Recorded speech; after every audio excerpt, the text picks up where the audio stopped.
I watched your conversation with Matt Walsh today. I thought it was a good conversation. I haven't seen that film at all, but I mean, he touches on something that's very real. I watched your conversations with Ben Shapiro. Mm-hmm. And you inspired me to have that conversation with Matt Walsh. Yeah, because I'm sure you have disagreements with him. And Many. yeah. And so it's interesting to find like the areas of common ground, which I think people have been dissuaded from doing for a long time now. Yes. So leaving the left and becoming a libertarian, a classical liberal, or some sort of conservative has become increasingly popular in, I guess, the American online/media system, where there have been notable examples of people saying, well, the left are too crazy for me, therefore I am moving more rightwards and I'm going to have civil conversations with people and exchange ideas and really get to the heart of, I guess, issues most Americans have. Now, most recently, people have been talking about Ana Kasparian of the Young Turks, but the Young Turks has a long history of this, famously with Dave Rubin, but also with Jimmy Dore, both having kind of different political evolutions that kind of end in a similar direction, which is supporting conservative movements. I guess you could say Russell Brand as well, but that has the caveat of him trying to bury himself in conservative Christianity to hide himself from very disturbing scandals, where someone like Ana Kasparian, this has been going on for maybe a year and a half at this point. It seems to be a pivot based on Twitter leftists being mean and her having bad takes, which she won't back down on at all, and believing she's right on them, so it must be the crazy leftist fault. Now, Cenk Uygur of the Young Turks also keeps talking about extreme leftists. I really don't know who he's referring to in this instance. I do assume it's people like myself. But today I wanted to talk about why so many people seemingly leave the left or feel like they have been left behind by the left because we went crazy. Bill Maher is another famous example of this, someone who's just a straight up anti-vax, pro-Israel conservative who acts like, no, it's actually the left who went crazy. Not that I'm an old pro-Israel supporting bigot who hates Muslims. No, it's those crazy leftists. And I guess what we're seeing for a lot of people, let's say millennials or a bit older, is they grew up at a time where being liberal was being seen as radical. If you were against George Bush and the Iraq War, then you were some sort of truth teller. You were someone speaking power to the establishment. And that's, where the Young Turks even got its start, doing stuff like that. And as you get older, especially in American ecosystem, you probably realize maybe you're not as radical as you thought you were. And all the people who actually are on the left, especially with younger generations who are more left-wing, it then feels like the left has gone crazy. But it's more that, I think, in a lot of cases, these people weren't actually left-wing to begin with. They were just more left-wing on the American political spectrum, which made them think they were left-wing. But then you realise what leftists actually believe, and yeah, maybe you're not a leftist. And that's in Ana Kasparian's case. I think this is motivated primarily by ideology. I've seen loads of people online saying it's motivated by financial interest, and that could play a role in it. The money is, of course, better on the centre, and particularly in the conservative side. And I believe that's also a factor of other people who have left the left. But I want to go through various different case studies to talk about this. So I want to talk about Dave Rubin, and I want to talk about Jimmy Dore as well. But I want to start with Ana Kasparian, just as someone who maybe we thought was a bit more principled and left-wing, and is, of course, a similar age to many of us, not the same age as me, but you'd think of him as a younger person compared to Jimmy Dore or Dave Rubin, who are a bit older. And I just want to talk about why people leave the left and how it is a result of being in online leftist communities and not being either in real-life leftist communities or actually not realizing that most people aren't actually that left-wing in real life, but you can kind of bond over class issues. And I say that from experience as someone who doesn't know too many left-wing people in my own life and knows plenty of people who don't care about politics and maybe liberal people. But online left is not reflective of broader like left-wing movements or just broader mass movements, which don't have to be completely tied to any ideology. And also when you have the lolicon enjoyers audience like harassing everyone who slightly disagrees with any left-wing take from their master, then you are going to get like a pretty toxic atmosphere online, which I can attest to myself. So I'm going to talk about all of this today. Before we go any further, please follow me on social media, mainly on Instagram, and also check out the Patreon page where you can get access to videos early and also access to the Discord server. And I also now have turned on YouTube memberships, still working out what I should do with that specifically, but it is there if people want to support the channel. With all of that out the way, let's get into the video. So as someone who grew up watching the Young Turks, I know a lot about them, and I made videos last year when they went on this weird pivot and basically died on the hill of being transphobic. And that's when a lot of left-wing people just like completely stopped watching them, because despite their opinion of extreme leftists, as they like to say, is I don't have to only consume content, even political, from people who totally agree with my politics.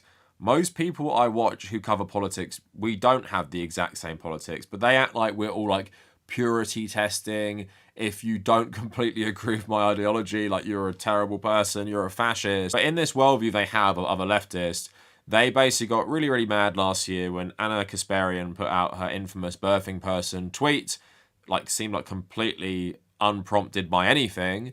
And of course she revealed she'd been listening and reading to like a transphobic talking head as well recently, and the whole thing came across as very turfy, and that means basically white liberal feminist who doesn't view trans women as women. Ben Carollo left TYT, a trans woman, because she said that she felt Anna and Cenk were personally transphobic, which then Cenk proceeded to attack her on Twitter, saying she was crazy and not rational for this. That is someone's old boss doing that in a very public way.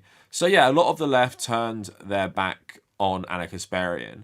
Now, also what happened is a lot of people who'd actually hosted TYT and people who have collabed with her as well. I'm thinking of David Dole, who's on my podcast, with Mike from the Humanist Report, who's also on my podcast, and also Lance from the Serves. All three of these people have either hosted TYT or they've collabed with Ana Kasparian. In good faith, they tried to engage with what was wrong with what she was saying. So did like Emma from the Majority Report, who used to be a reporter for TYT, only for Cenk to attack all of them, and Ana Kasparian basically feeling like the whole left were just dogpiling her. I want to talk about that a bit later, because obviously the lolicon enjoyer and his audience have been attacking her for a long, long time, and she kind of associates them with everyone, and because he calls himself a socialist, she thinks, oh, the radical left are out to get me. Because this guy has a terminally online, like, 18-year-old fan base, it convinces people who get harassed by them that is indicative of the wider, both online left and wider, like, left in general, or the, like, socialist left compared to lib leftists. Now, she went seemingly quiet for a long time, but she put out a Substack post, but I just want to read what Cenk said, because apparently there was backlash from the TYT audience, which I highly doubt. So he wrote, "For extreme leftists, or whatever you call yourself, who would like me to fire Ana Kasparian for being open-minded instead of agreeing with you 100% of the time as you demand, here's my answer, no, fuck off." And this is in response to her Substack post talking about being independent and stuff, which I'm going to read for you in a sec. Of course, I'm going to say it, there is no backlash from the TYT audience, because if you're still watching TYT at this point, you know what Ana and Cenk are about right now. You're not an extreme leftist who somehow is okay with Cenk, but is not okay with Ana, right? I don't know who this person is who has a problem with Ana Kasparian doing this, but loves TYT so much he wants her fired from the platform. This person doesn't exist, and he's making it up. I don't know why they are so insistent on attacking leftists. They've clearly made a calculated choice to pivot to being more like independent or centrist, when I would say it's the wrong move, because people who would consume their show generally would be more left-wing. Of course, their audience ain't getting any younger, so it seems like shooting yourself in the foot to start attacking extreme leftists online who apparently have such a problem with Ana Kasparian being on TYT still, even though I don't know any left-wing person who would actually watch their show. So here's what she posted, which is basically like her leaving the left. She went on a podcast as well, which I was going to watch for the video, but then it was 2 hours long. I just didn't really want to do that, so I didn't. But independent and unaligned, Ana Kasparian, you're right, I've changed. And what I notice about a lot of this, it's about people demonizing Trump supporters as like evil fascists, which I find interesting because it's something TYT have done for a long, long time. And it's actually stuff people on the left do far, far less, because we realise people are conned by the system and brainwashed by the system to vote against their own interests. That includes Trump supporters. So I don't know why this comes out as like some sort of attack against leftists, who I feel like are far more in agreement with this sentiment than like Blue MAGA. So she says, after Trump came on the political scene, and especially after he was elected in 2016, the us versus them mentality immediately took shape. Anyone who refused to resist Trump was seen as a threat to the country, and I was fully on board with that mindset. It all felt righteous at first, but eventually the tactics deployed to fight Trump became repetitive, boring, and ultimately fruitless, which is really, really funny considering how much anti-Trump slop TYT have put out over the years, including recently. But polling shows that he has increased support among Black and Latino voters, despite wall-to-wall coverage of his unsavory, racist, or bigoted remarks. Several years of media raising alarm over Trump's threat to democracy has resulted in a tight presidential race between himself and Kamala Harris. I can't help but acknowledge that the only thing that was accomplished by resisting Trump was less understanding and more division among Americans. I personally became reluctant to challenge my side or engage with voters who disagreed with me. In turn, I became less knowledgeable about the people and world around me. I saw Republican voters as an evil monolith, and that was my big mistake. So all of that doesn't sound like a leftist understanding of politics. If you view 70 million people who voted for Donald Trump as all personally evil Nazis who you must fight every single day, then you just weren't a leftist in the first place.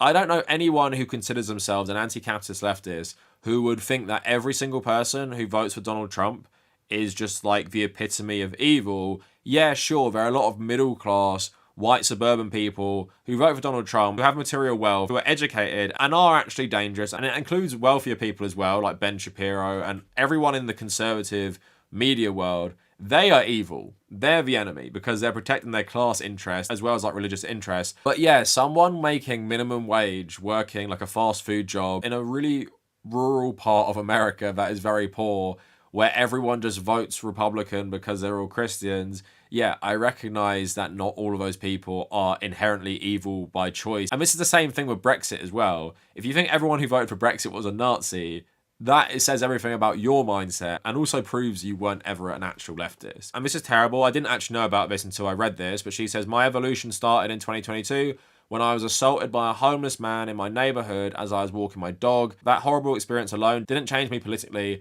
but the treatment I received from the far left and some progressives after sharing the story did. I was told by publicly sharing what happened to me, I was stigmatizing my unhoused neighbors.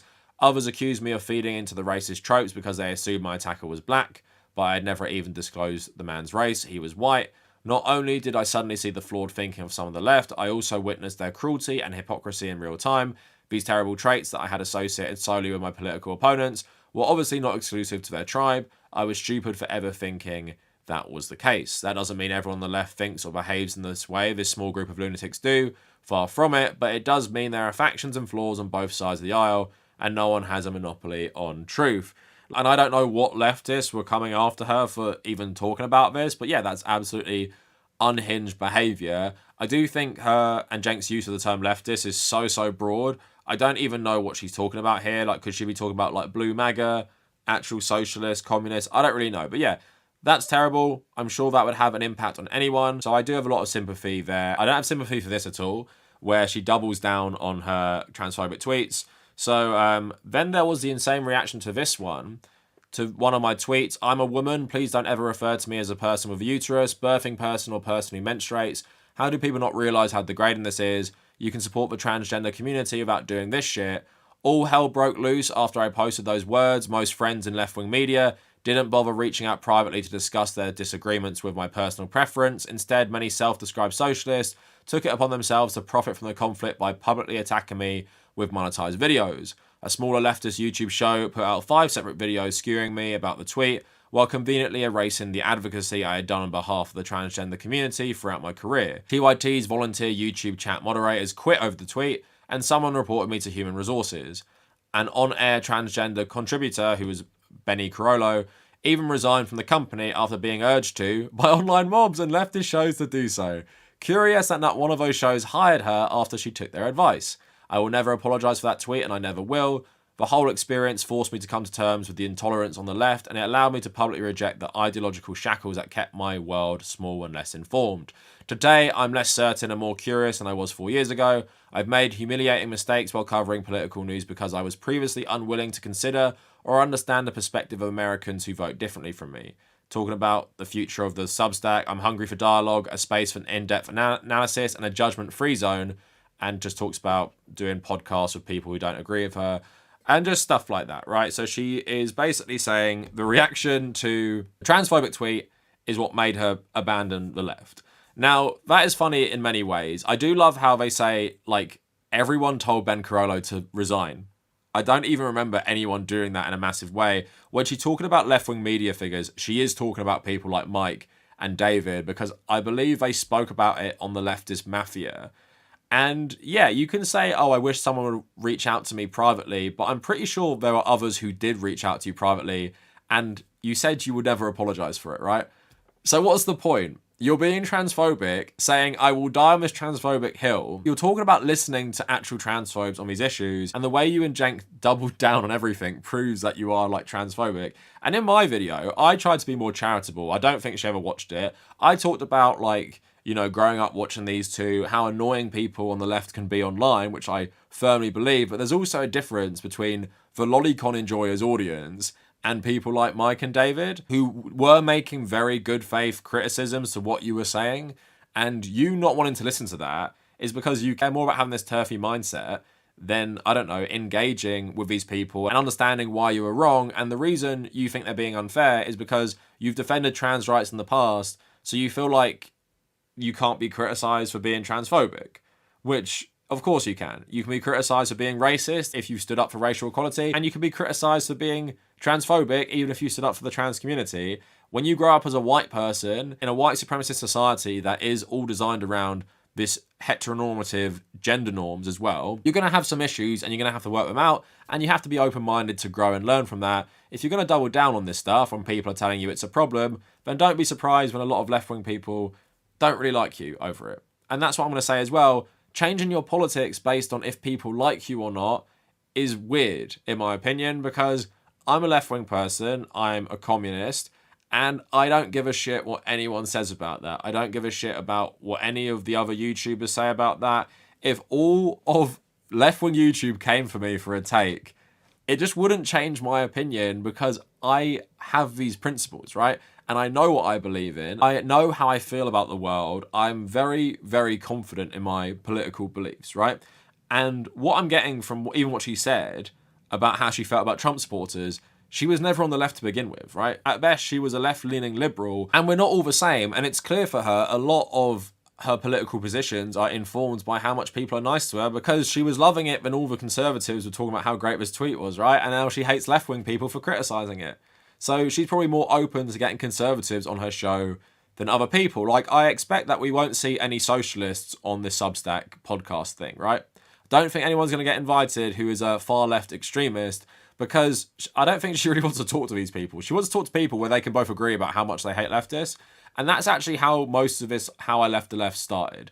And whatever her definition of leftist in her head is, either actual people like myself, principled leftists who don't really give a shit about, like, you working at TYT, who thinks you can have your opinion or whatever, but you're allowed to be criticised, or it's like 18-year-old shit posters from the lolicon enjoyers community. Like, we're not the same thing. I will agree that people like the lolicon enjoyer and his audience, his weaponized audience, they do make the left a toxic place online. But another point in that as well, if you have these strong political positions, and if you exist in, like, the real world, you're going to know loads of people who don't share your politics. And that's why I find this so bizarre, especially about the Trump supporting stuff.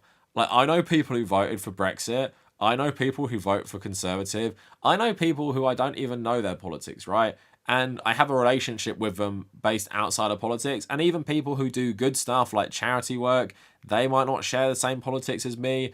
Loads of people in the real world do not have the same politics, right? And a lot of people cannot articulate their own politics as well, even if we can agree on class issues. But that's the leftist understanding, right? If she said to me, I feel the left is consumed by identity politics and I want to focus on like class issues that I've been ignoring for too long, stuff that Trump supporters feel as well, and I shouldn't have written them all off because we can all come together based on class or workers' rights to unite against the powerful.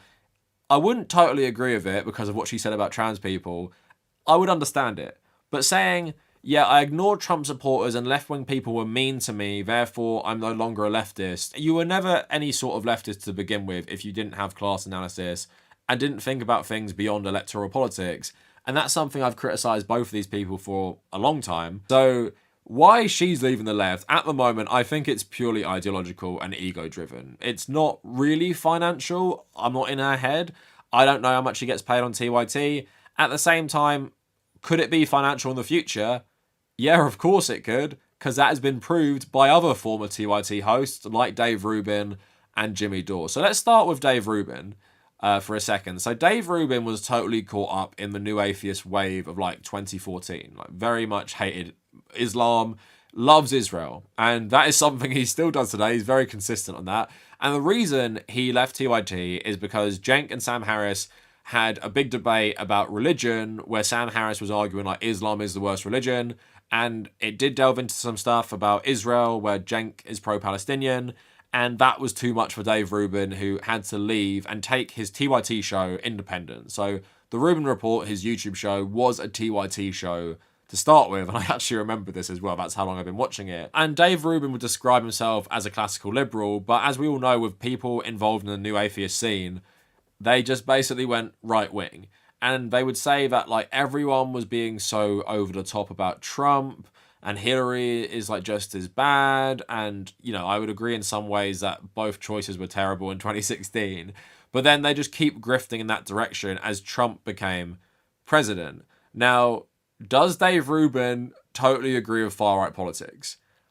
In terms of stuff outside of Israel, I would say no. But he just became a grifter. He's a very wealthy person now. He got in with the Daily Wire crew, Jordan Peterson, all these people in this like grifter sphere. And he went on Joe Rogan, of course. I think he even did like the 2016 election on Joe Rogan's podcast. So he got into that ecosystem that kept shifting right wing. And then, of course, conservative networks are paying you to say stuff. Becomes hard to turn it down. So he started featuring on loads of conservative media. And I firmly believe if it was completely down to his own political evolution, he probably would have stopped at like right-wing centrist. And I say that partly out of self-preservation because he likes being like the token gay man for the conservatives. But sometimes he gets a bit of backlash. Some of them like him, but when he had children, most of them turned against him. And when he asked Ben Shapiro, would you come to my anniversary of my wedding? He would say no, because I don't believe in gay marriage. So do I honestly believe without the financial incentive, he would join into that community where like 95% of people hate him? But that's how it starts a lot of the time. You leave the left because of ideological reasons, which prove you weren't ever a leftist in the first place. Like if you're fucking so pro-Israel, you got to leave TYT, which still platforms a pro-Israel host who went to a counter-protest at one of those universities in LA against pro-Palestinian protesters. They still have this guy on, right? So clearly TYT isn't against having pro-Israel hosts. It's just that Dave Rubin was so outraged by pro-Palestinian sentiment he had to leave. So now let's move on to someone who is similar to Dave Rubin, but he, I think, had his brain broken multiple times. So Jimmy Dore is a gross person, and Ana Kasparian has actually spoke about Jimmy Dore harassing her at TYT as well. So he's a bad guy. But in terms of politics, it's pretty clear he just had his brain broken by the 2016 election where Hillary Clinton lost. And although Jimmy Dore might seem like he's more pro-Trump these days, he really, really hated Donald Trump. And that's what broke his brain to begin with. And he felt like the Democratic Party were absolutely useless. And he'd be completely right in that assessment. But what happens with a lot of these people is they become so wrapped up in anti-Democrat and anti-Western hatred. And I say this as a guy who thinks the US is the most evil country on earth, by the way, that their whole politics just become anything that is against like the US government and Democrats is actually a good thing. And that's where he went from there, where that's why a lot of these people start sounding like they support Russia and stuff, right? They support the Russian war in Ukraine, or the Russian war in Ukraine is actually all the Ukrainian government's fault, all that stuff. I know it is a complex issue, but they firmly come down to the fact that Russia had no choice but to start this war while pretending they're anti-war. Very much focused on the US, which I understand to an extent, but that's how his brain was broken. And then also COVID broke his brain, where he became like a crazy anti-vax channel. I don't really know where that happened because I didn't watch any of his content in this era. But yeah, I made a whole video. It's one of my early videos when I started doing YouTube full time about Jimmy Dore becoming basically a conservative grifter. And also he's made a fuck ton of money off this as well. And multiple people who used to work with him have left his show because of his right-wing grift. And he's appearing on shit with like all these conservatives now. And it's just very clear what might start off as an ideological disagreement with, let's say, TYT, liberals, or something like that, quickly turns into something that is mainly done to benefit you financially. And yes, Jimmy Dore and Dave Rubin have both become very, very wealthy from this pivot in a way that they would have never became if they stayed true to like vague liberal leftist principles. 2 questions. Why does TYT keep churning out these people? I honestly don't really know why. Of course, Hassan Piker went the complete opposite way, where he is far more left-wing than like anyone who really works at TYT. And you know, they have some people who are left-wing working there, like Francesca, for example. John, I don't even really fucking know about. He seems to really not let slip what his like real political opinions are. Like, I've never really heard him have a massive disagreement with anyone there. So I don't really know what it is about TYT. Something in the water in LA. And with Ana Kasparian, like, let's see. I'm not going to say she's definitely going to become like a conservative. Some people saying she wants to be on Fox News. I highly doubt that. I just think she's going to become another one of these like centrists who might lean a bit more right-wing. Like, I'm thinking of like Glenn Greenwald, for example, who has criticism of the US government and Israel, but just has like very really bizarre politics where he panders way too much to conservatives. So maybe we're going to go down that road. But let's just end this by talking about people leaving the left and just abandoning left-wing principles as you get older. The old saying is, the older you get, the more conservative you get. And that used to be based on like financial, you know, considerations, material conditions. So as you got a mortgage, as you got a better job, you're going to become more conservative because you're going to forsake any previous ethics and morals you had and vote for the party that will slash your taxes or slash taxes just generally on the wealthy. And that isn't really going to be a thing anymore because as the generations go on, we aren't going to be able to move up like the class ladder. But also I think now people are just more connected and understand the world better, where I think people's more left-wing opinions are going to stay around for longer. And when you have something like what's happening in Gaza and Lebanon right now, I think for a lot of people, it's just such a mask-off moment for how the world works. And it's very hard to stop being like anti-capitalist, left-wing, when you've seen the horror of the status quo and you've seen the horror of capitalism in action. Because at the end of the day, being a left-wing person is about having morals, compassion, believing in the collective good of humanity, and believing the status quo isn't working, and believing that capitalism is dehumanizing and we should abolish it, right? And obviously we want to stick up for marginalized people and have equality for everyone, but that's just a reflection often of people's morals. And I'm left-wing because I read political theory and stuff like that, so I can contextualize it and articulate my political views, but also it's very hard to put people into a box in general. And obviously beyond paying money to actually live, I don't really care about money, right? I'm not doing this for money. I'm doing this because I love it. I'm doing this because I want to, you know, cover stuff in a political way. And I have like really, really strong political convictions that won't be swayed by either money and won't be swayed by other leftists being mean to me. Because when a certain community, like the Lolicon Enjoyers community, are mean to me, do you know what I think? I think they're wrong. So, and that's pretty much it, right? I think they're wrong. I think I'm still right. I have my convictions, and they're not swaying me because they're not indicative of the wider left-wing movement. Maybe I can separate myself out of that because I'm, from England and stuff, and I'm not in the American ecosystem where maybe it does seem like every left-wing person is either blue MAGA or a lolicon enjoyer fan. At the same time, if your political convictions can be undermined by if people are nice to you or not, then you really didn't have much conviction in the first place, because often believing in left-wing stuff and being like an out communist like me pretty much means like most people in the world think you're either insane or at worst like an absolute fascist and stuff, or most people think you're crazy. So you have to contend with all of that, and people are going to be very mean about it, and I can say that from experience.